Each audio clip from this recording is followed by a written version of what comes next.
Good afternoon, and welcome to the Wednesday afternoon conference call with Trusts Unlimited. This is Jim George speaking. I'm the non-attorney spokesman and facilitator for Trusts Unlimited, and today is June 5th, 2024. There's a lot to discuss because a lot's going on. This will be a shorter call today for the simple reason that we're getting inundated with all manner of requests, and we're trying to accommodate people as quickly as we can. Some are getting a little impatient, but again, there's only so many of us, and we're doing the best that we can. I'm also having trouble here with the phone. I'm getting on and off hold. I'm getting on and off the call. I don't know exactly what's going on, although I did get a little upset earlier today, so I apologize if you heard some salty language there, but I'm trying to resolve all of this. I think we're okay. Let's get into what's happened over the week. There's only one word to describe what's been going on this week, and it's utter confusion. There's so much going on from so many different directions. There are so many people that have varying opinions about what all of this means, not only for today and this week, short term, but also long term. And, of course, what's of most interest is the change in the exchange rate for the Iraqi dinar. I've given it some thought, and I'm a student of history. I love history. And the only analogy I can think about to explain what's going on in Iraq is the legend of the Gordian knot. For those of you that are not familiar with that, this was a legend that went back into Persia, which was part of ancient Anatolia, which is present-day Turkey.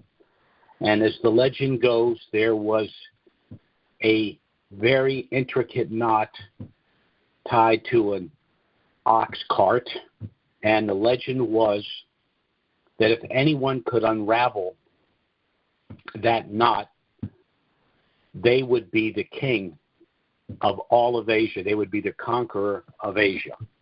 And many tried to unravel the knot unsuccessfully. But then in 333 A.D., a young Greek, Alexander the Great, came to witness a knot. He checked it out, looked it up and down, took out his sword, made one cut, unlike what everyone else had attempted to do, and was then able to unravel the entire knot. Now, why do I tell that story? Because what's going on in Iraq right now is the Gordian knot. And we need somebody to go in there, make the surgical cut necessary to resolve all of this. I don't know that it's going to be that easy, but I do think that there is someone that's capable of that, and that's al-Sudani, the Prime Minister of Iraq. And I say this because he's done so much in the short time that he's been Prime Minister. Now, we did this week see passage of the budget, and to the alarm of many who have contacted me day and night, they're concerned that there was no rate in the budget. Now, some say that the new rate will be released in early July. Some say that the new rate will not be presented until September of this year. Some say that it won't be presented until by the end of the first quarter of 2025. Well, I'm not the Oracle of Delphi, so I cannot state with certainty who's right and who's wrong. But let's look back in a little bit more recent history. When just days before the Kuwaiti dinar reinstituted, the government of Kuwait publicly stated that they did not expect to see a change in the exchange rate of the Kuwaiti dinar for at least a year. Within a matter of a week, the rate changed. So I'm of the opinion that the same thing is happening here. Well, why are they playing games with this? In my opinion, it's because they want to shut the speculators out, and they want this done in their time, in their way, without all of the complications of these individuals involved in these sophisticated arbitrages, not to mention some of the notorious individuals with nefarious intentions. So for reasons which seem to make sense to me, it's not something that they want to expose. As I said, I'm not the Oracle of Delphi, but in my opinion, I think we're going to see a change in the exchange rate sooner rather than later. And I say this for a number of reasons. There were some very important statements made recently. I put a lot of stock in the words people use. Al-Sudani made a statement recently. He said the IQD, the Iraqi dinar, is stronger than the U.S. dollar. He didn't say will be stronger than the U.S. dollar. He said the IQD is stronger than the U.S. dollar. So that tells me that what I've been saying for weeks now is confirmed, which is when it comes to the international contracts to rebuild the infrastructure of Iraq, or the currency swaps that Iraq is engaged in with other countries, or its invitation to become part of the BRICS nations, and now Sudani's statement, I believe that they are operating either with an exchange rate or a narrow parameter of what the new exchange rate will be, and for reasons of their own, they're simply not going to divulge that.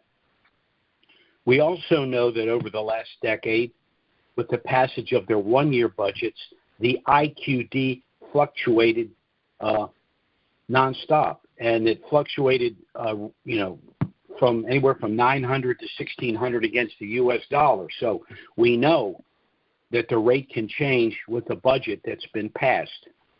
We also know that if they do not change the exchange rate, and let's say the worst case scenario is this happens in the first quarter of 2025, that means the Iraqi citizens virtually have no purchasing power because effective January 1st of this year, they're outlawed the use of the dollar.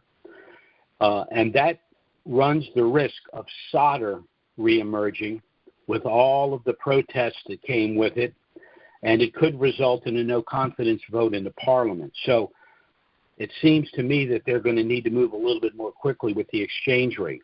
We also know that they simply do not have enough USD to fund the budget, to fund the contracts that they've signed. So they'd in essence be a failed state. That's why I believe there's a sort of a undisclosed memorandum of understanding where the countries engaging in these contracts for the infrastructure have been assured that they will be paid, and not at 13.10, but at a rate that's a Basel IV compliant rate for the dinar. And this would also explain the fact that over the last year, Iraq has been purchasing a substantial amount of gold. Well, they don't need the gold to back the U.S. dollar. They need the gold to back their own currency. So why all of the purchases of gold if they're going to leave their currency in a program rate? The reason they purchased the gold is to substantiate the new rate, in my opinion.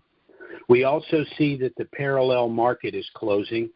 This is the disparity between the official rate and the street or market rate, and this spread is the arbitrage where the speculators are making money, and by closing that, they're closing the ability to speculate and make a profit between the difference between the official rate and the street or the market rate.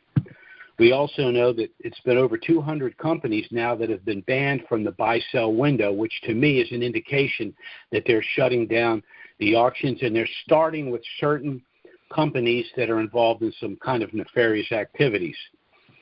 The other issue is one of the things that will increase the value of the dinar is the reduction in the value of the U.S. dollar.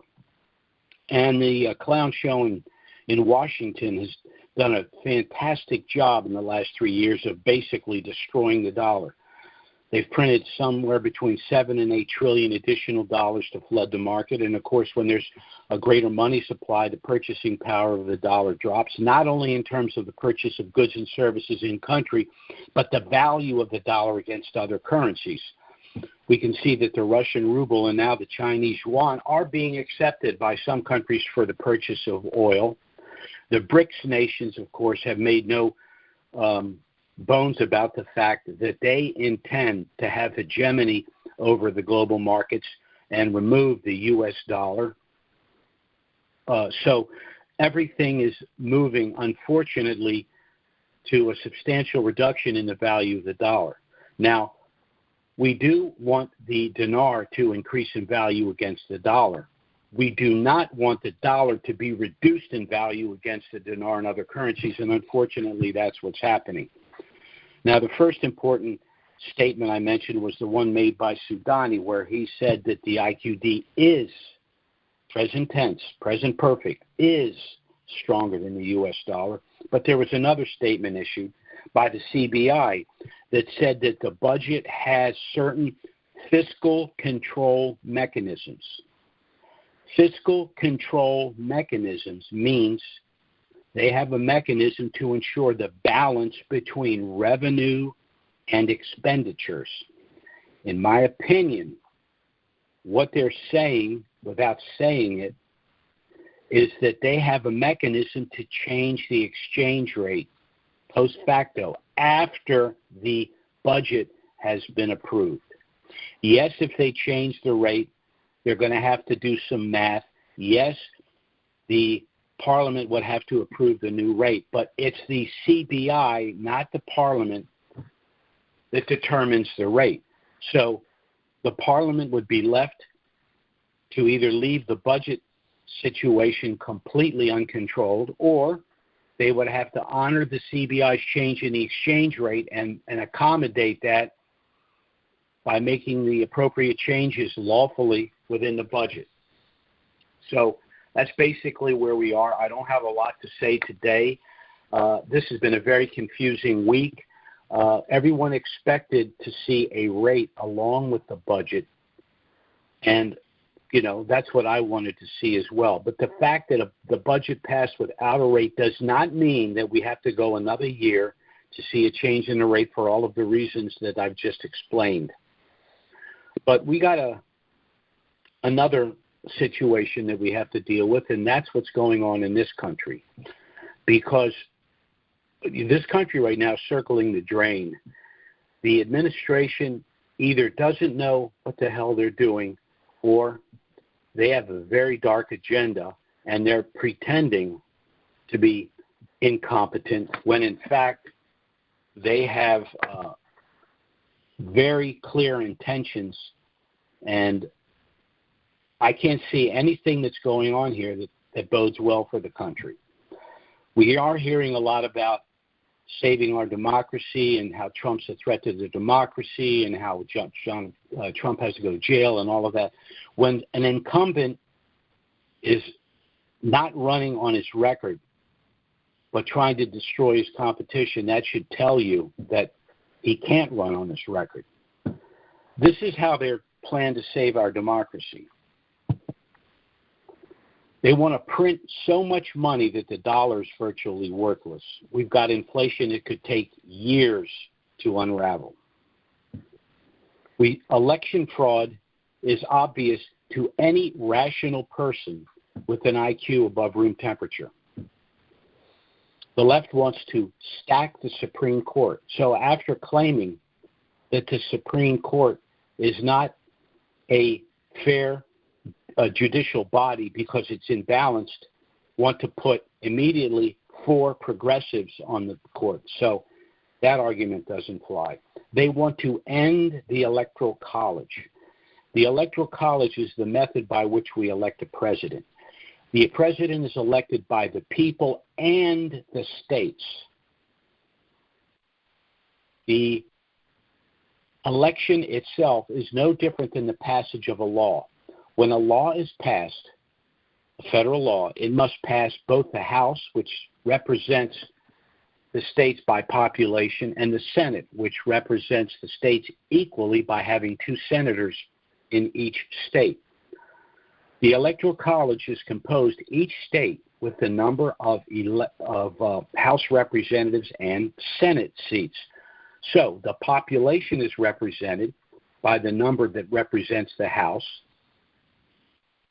But the equalization for the states is that 2 additional electors are added for each state, irrespective of the size of the state or its population.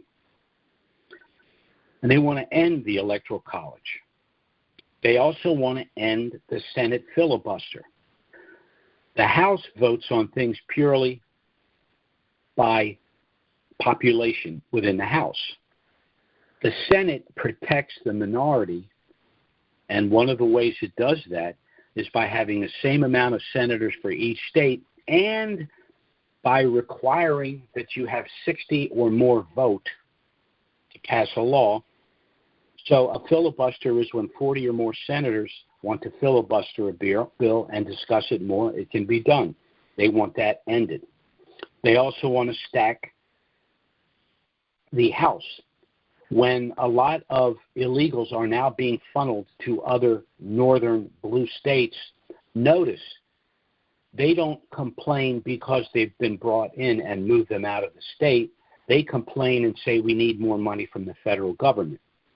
They're okay long term with these individuals in their state. Why?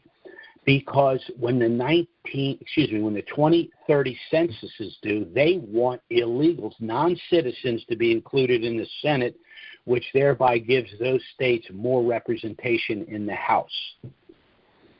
Then we can go to the Constitution itself. We are not a democracy, no matter how many times the left says so. We are a constitutional representative republic. The Constitution has sections which apply to each of the 3 major branches of the federal government, the checks and balances within the federal government, and the Bill of Rights. The Bill of Rights are the inalienable rights that exist by virtue of the fact that we exist.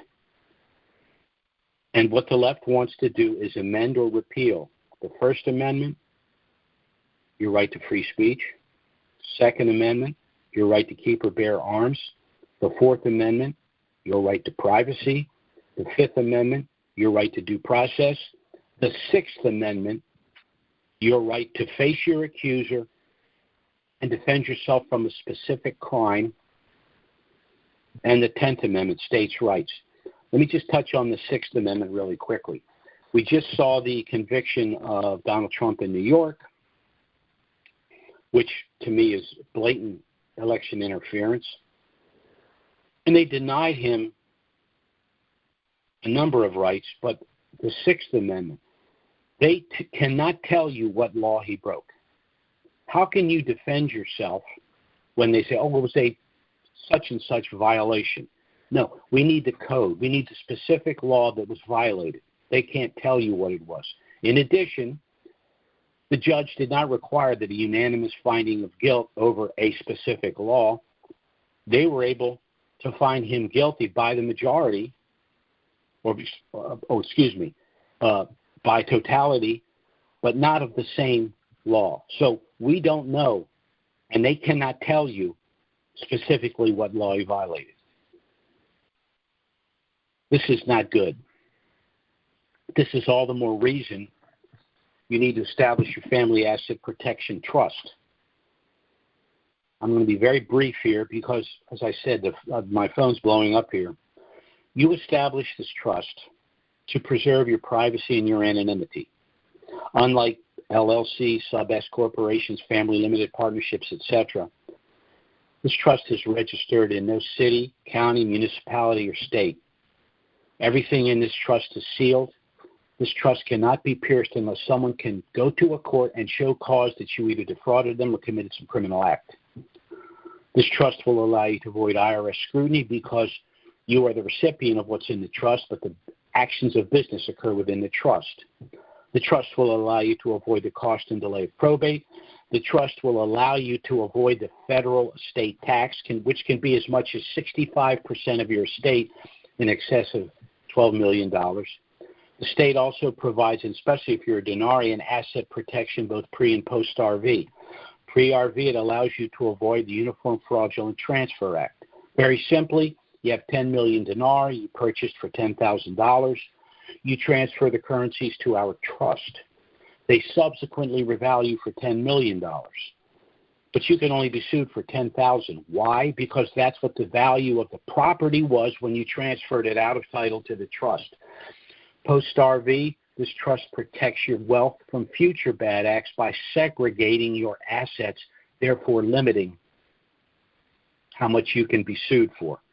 Now, this trust package is an initial package of 10 trusts consisting of one master trust to hold assigned currencies pre-RV and financial assets like bank accounts and investment accounts post-RV, one optional gift sub-trust if you wish to give currencies to family and friends pre-RV in order to avoid a federal gift tax, but this sub-trust will allow you to have control of the post-RV proceeds.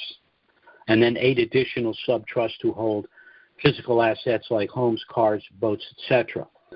This was a trust package we've utilized for our more affluent clients in the past with a cost of anywhere from $6,000 to $10,000, but by mass marketing this trust to dinarians, we've been able to reduce the cost to $3,000. There are a number of ways you can pay for that. Pay us up front. We'll discount the price to $2,500. We do have a deferred payment arrangement, and if you do pay us with a credit card, not only will you get the $500 discount, but the minimum payment on your card would be less than the $100 a month you'd be paying us under our deferred payment arrangement. But what I suggest you do is contact us to get our initial no-obligation package. It has a lot of information about us, about the trusts, the currencies, the process of the exchange, and then some of the post-RV investment suggestions. You can contact us by email or phone. Our email address is trusts with an S, Unlimited LLC @gmail.com. That's trusts with an S, Unlimited LLC @gmail.com. Or our phone service, which is 307-274-4122. That's 307-274-4122. Our next call is scheduled for next Wednesday. Certainly, if something of dramatic nature were to happen between now and then, we'll try to get out an emergency email and schedule an emergency conference call. But failing that, we will be back next Wednesday, noon Eastern, 9 a.m. Pacific. I'm sorry we're not going to a Q&A today. That does take most of the call from week to week, but I've just got too many people that I've got to get back to, and there are people that are of the opinion this is going to happen very, very quickly, and they want to get their trust package as quickly as possible, and I completely understand that. One other thing I do want to mention, though, it looks like, at least for the time being, they're not going to be successful, the left that is, in getting their central bank digital currency. So after basically ignoring and subverting and bypassing Article 1, Section 10 of the Constitution, which allows us to create a people's currency for which we are not charged interest, they managed to establish the central bank, which we borrow the money from. But despite that, that's not enough for them. They want a central bank digital currency, which will allow them to monitor all our purchases and sales and all of our activities. We can get around that as well, and we can show you how to do that, but hopefully it won't come to that. My only point in bringing this up is that this bunch in Washington are hell-bent on running every aspect of our life, centralizing every aspect of our life. But the Constitution is still there. It's intact. The Bill of Rights is still there. Our Fourth Amendment right to privacy is there. And there are other things that we can do to ensure the federal government cannot create a surveillance state and get involved in our personal business, which is none of their business. So this is where we find ourselves. Again, I'm sorry this is such a short call, but I've got to get back to our clients and prospective clients that they're calling me now as I'm trying to do this call. But again, thanks for listening, everyone, and we'll be back again next week. Bye-bye now.